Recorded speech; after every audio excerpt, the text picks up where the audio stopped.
Baik, Assalamualaikum warahmatullahi wabarakatuh. Perkenalkan, nama saya Ibu Sri Agustina dengan NIM C2401221022. Di sini saya dari kelompok 5 dengan asisten pembimbing Aisyah Kurata Ayun akan mempresentasikan hasil penelitian kami dengan judul Analisis Pertumbuhan Reproduksi dan Makanan Ikan Salam Skombar japonicus heitun pada tahun 1782 yang ditangkap di Teluk Pelabuhan Ratu. Yang dianalisis di Laboratorium Biologi Perikanan, Manajemen Sumber Daya Perairan, Fakultas Perikanan dan Ilmu Kelautan Institut Pertanian Bogor tahun 2023.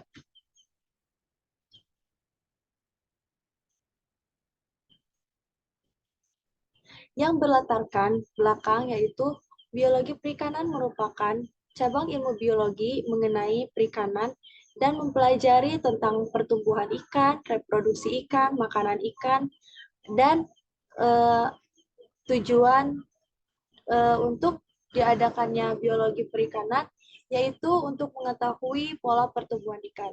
Biologi perikanan dibagi menjadi dua, yaitu ada dinamika histori dan dinamika populasi. Maksud saya natural history dan dinamika populasi. Nah, Teluk Pelabuhan Ratu merupakan salah satu tempat wisata yang berada di daerah Sukabumi, Jawa Barat. Teluk Pelabuhan Ratu juga merupakan teluk dengan penghasil ikan salam yang cukup tinggi. Namun, keberadaan ikan salam di Teluk Pelabuhan Ratu cukup menjadi overfishing.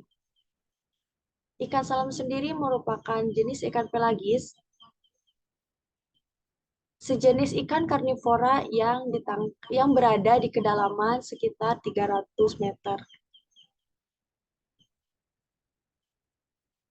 Metode penelitiannya yaitu bertempat di Laboratorium Biologi Perikanan Ruang Kelas SPI. Waktu penelitiannya yaitu pada bulan Agustus sampai bulan November. Alat dan bahan dapat dilihat pada gambar di layar. Lalu ada metode. Yang pertama ada prosedur pertumbuhan. Yang kedua ada metode tentang prosedur reproduksi. Prosedur reproduksi dibagi menjadi tiga. Ada volumetrik, gravimetrik, dan gabungan.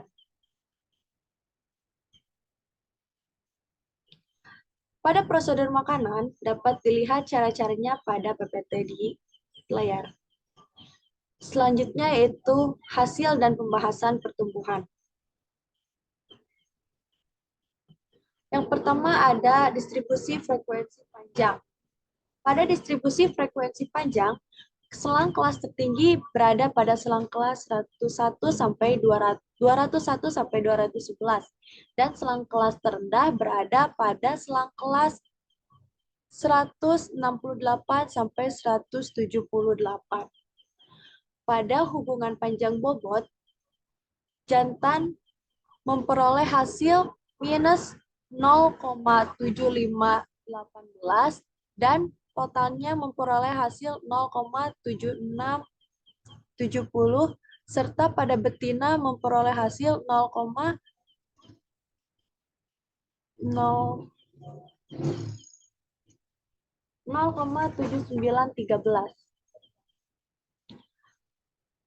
Adapun pola pertumbuhan pada analisis kami yaitu volumetrik.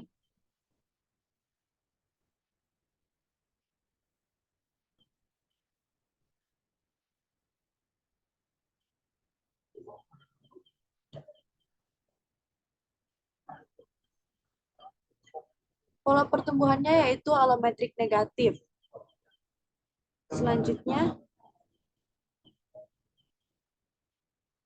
pada hubungan panjang bobot, memperoleh nilai jantan pada bulan Mei sebesar 0,0021,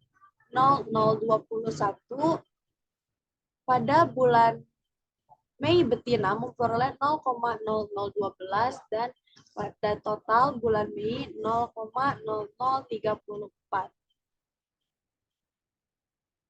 Pada bulan bulan Juli jantan memperoleh hasil 0,0149, pada betina Juli memperoleh nilai 0,0281, dan September memperoleh 0,8365. Pada total bulan Juli memperoleh hasil 0,009, dan pada bulan September memperoleh hasil 0,7581.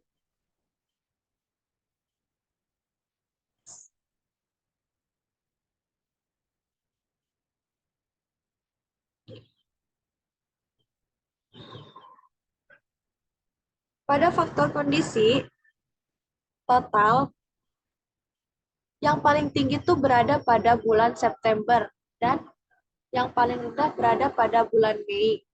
Lalu pada faktor kondisi jantan, bulan tertinggi diperoleh pada bulan Juli. Lalu pada faktor kondisi betina memperoleh nilai tertinggi yaitu pada bulan September. Perolehan nilai ini naik turun. Itu bisa disebabkan oleh faktor internal maupun faktor eksternal. Contoh faktor internalnya tuh karena umur ikan, berat ikan, dan lain sebagainya. Dan kalau faktor eksternnya itu seperti suhu dan lingkungan yang ada di sekitar perairan. Next. Lalu pada nisbah kelamin, yaitu X hit lebih hasilnya X hit lebih besar daripada X tab, yang berarti menunjukkan nilai jantan dan betina itu tidak seimbang. Oke.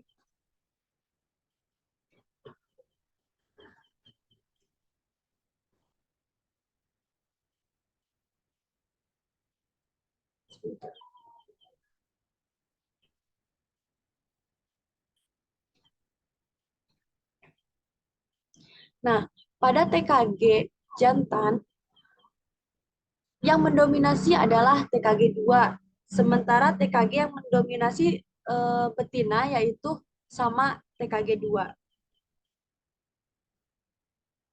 Pada indeks kematangan gonad jantan, nilai tertinggi itu pada TKG 4, dan betina juga sama pada TKG 4. Lalu selanjutnya ada diameter telur. Sebentar ya. Mohon maaf agak ini soalnya nge-scrollnya pakai HP.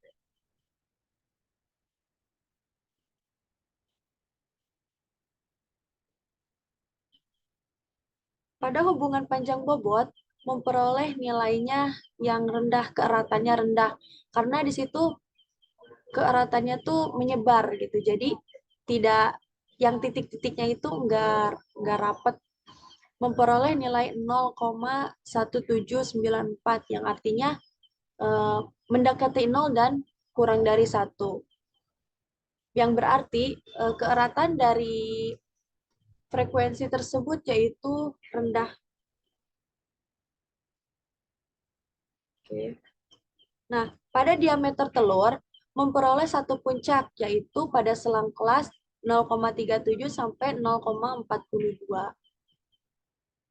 Yang berarti ikan tersebut merupakan ikan total spawner atau memijahnya itu dalam satu kali, dalam satu periode.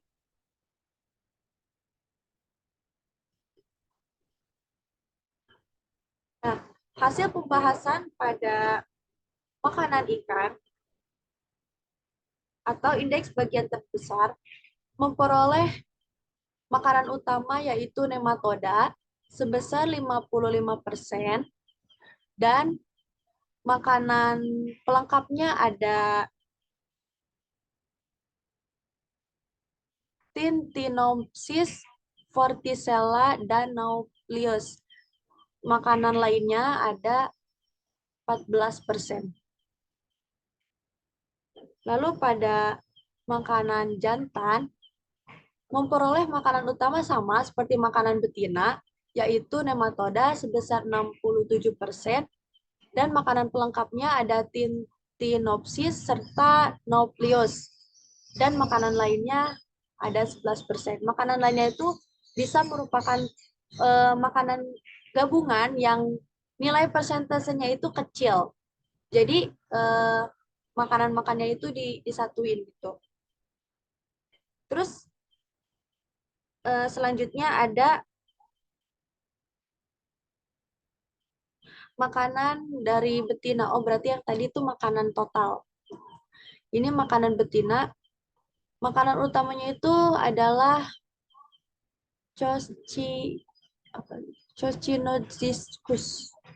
Memperoleh hasil sebesar 46%. Dan makanan pelengkapnya ada Hilea sebesar 24%, Vorticella 8%, Thalassionema 8%, Thalassiosistrix ada 5%, dan makanan lainnya ada 9%. Pada luas relung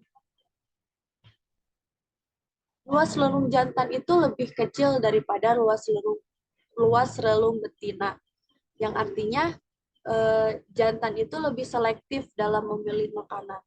Dengan perolehan hasil 2,9008 dan luas relung betina sebesar 4,4948.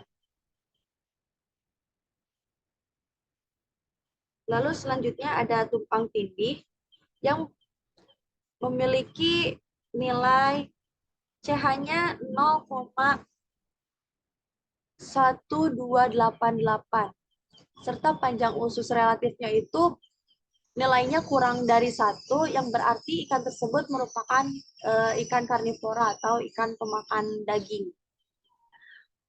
Serta di sini ada hubungan volume makanan dengan panjang ikannya, memperoleh hasil jantan yaitu 0,0149, betinanya memperoleh hasil 10,27, dan gabungan atau totalnya itu memperoleh hasil 0,0622.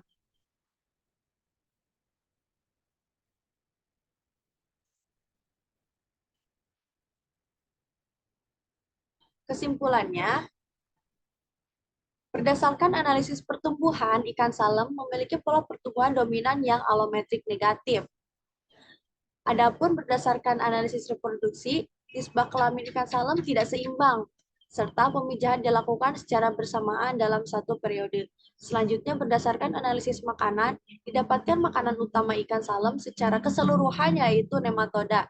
Ikan salem selektif dalam mencari makanan, serta memiliki luas relung yang sempit.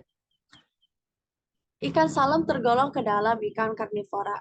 Sarannya yaitu penelitian terkait aspek biologi perikanan akan lebih baik apabila dibarengi dengan penelitian mengenai kondisi beberapa parameter di perairan setempat sebagai kajian pendukung.